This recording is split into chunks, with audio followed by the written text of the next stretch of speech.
Now let's discuss external confirmation procedures. किस तरीके से आप confirmation भेजते हैं अकाउंट रिसीवेबल्स को, अपने बैंक मैनेजर्स को, अपने लीगल एडवाइजर्स को? क्या प्रोसीजर है उसमें? ऑडिटर का क्या रोल है उसमें? मैनेजमेंट का क्या रोल है? क्लियर?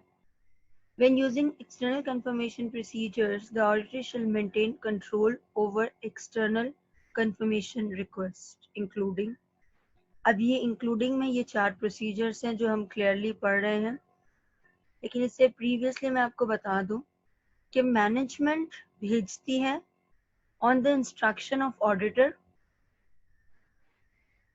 ऑडिटर का पूरा कंट्रोल होता है उस कंफर्मेशन में, क्योंकि अगर उसके अंदर मैनेजमेंट का इन्वॉल्वमेंट हुआ तो फिर तो वो एक्सटर्नल कंफर्मेशन नहीं हुई, बिकॉज वो सामने वाली पार्टी को पॉसिबल है बता दे कि ये कंफर्म कर रहे हैं तो काइंडली आप कंफर्म कर दीजिएगा, व्हाटएवर, इस तरीके से. तो वो मैनेजमेंट को कहते हैं कि ये प्रोसीजर तो आप करेंगे, बट उसका जो रिस्पॉन्स आएगा वो डायरेक्टली मुझे आएगा, मीन्स ऑडिटर को आएगा. Clear? When using external confirmation procedure, the auditor shall maintain control over external confirmation requests, including सबसे पहले determining the information to be confirmed or requested. सबसे पहले ये देखा जाएगा कि आपको confirm क्या करना है, मीन्स कौन सा बैलेंस आपको confirm करना है. It's account receivable, it's a bank balance, or is there any information from legal advisors or any outside the source. कोई आपका एम्प्लॉई है, कोई आपके यहाँ काम कर रहा है, और इसके अलावा कोई ऐसी रिलेटेड पार्टी है जो आपके बिजनेस के साथ जुड़ी हुई है, बिजनेस के साथ कनेक्टेड है. तो देखा जाता है कि वो आपको क्या इंफॉर्मेशन किस लेवल की प्रोवाइड कर रहे हैं. तो सबसे पहले तो ये देखना है कि आप कंफर्म क्या कर रहे हैं. Next, selecting the appropriate confirming party. अब ये देखिए कि किसको भेजना है, कौन है बंदा, क्या एड्रेस है उसका, सारी चीजें उसके बारे में पता होना चाहिए, कहाँ जाएगा, कब तक वापस आएगा, एक एस्टिमेशन तो होना चाहिए. Next, designing the confirmation request, including determining the request are properly addressed and contain written information for responses to be sent directly to the auditor. अब यहाँ पे कंफर्मेशन डिजाइन कर रहे हैं, अब यहाँ पे डिसाइड करते हैं कि वेदर इसको पॉजिटिव कंफर्मेशन भेजनी चाहिए या नेगेटिव कंफर्मेशन भेजनी चाहिए, बैलेंस कितना है, बैलेंस के अंदर रिस्क कितना इन्वॉल्व है, वो risk of material miss statement पे क्या इम्पैक्ट डालेगा, अल्टीमेटली उसका ऑडिट रिस्क पे क्या इम्पैक्ट आएगा. तो ओवरऑल ये चीजें एनालिसिस करने के बाद ही देखा जाता है कि कौन सी कंफर्मेशन रिक्वेस्ट उसको भेजनी चाहिए.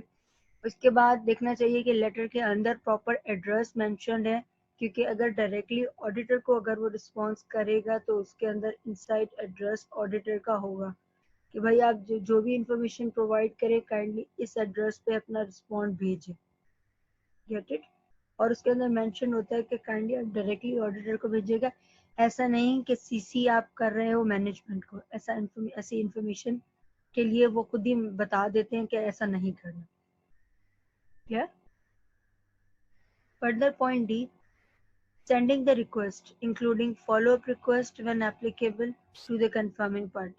अब request भेज देनी. सारा काम करने के बाद फोर्थ स्टेप है कि आपको रिक्वेस्ट भेजनी है और साथ में देखना है कि फॉलो अप्स आ रहे हैं या नहीं. मीन्स एक एस्टिमेशन था कि एक हफ्ते में जवाब आ जाना चाहिए, तो एक हफ्ते में जवाब आया है, नहीं आया. अगर नहीं आया है तो उसके साथ दोबारा कोऑर्डिनेट करें.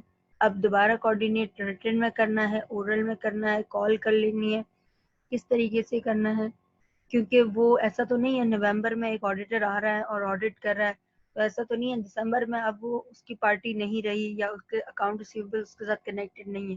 तो ये मैनेजमेंट का काम है कि उनसे फॉलो अप्स लेना. ऑडिटर उनको बताता है कि अभी तक उनका रिस्पॉन्स नहीं आया.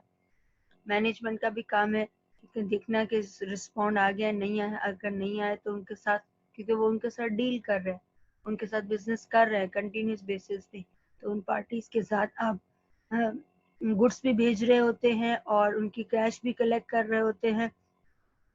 तो आप उनको इन्फॉर्म कर देते हो कि काइंडली आप अपना बैलेंस फला मंथ का कंफर्म कर दें. Clear. For instance Feb March April کا بیلنس ہم کنفرم کر رہے تھے منتھ کا, تو اس میں یہ بتا دیا گیا کہ بھائی آپ نے بیلنس بھیجا تھا, ہم نے ایک لیٹر بھیجا تھا, آپ نے اس کا رسپونڈ ابھی تک نہیں کیا, تو کائنڈلی آپ رسپونڈ کر دیں. Clear in the sense of like this.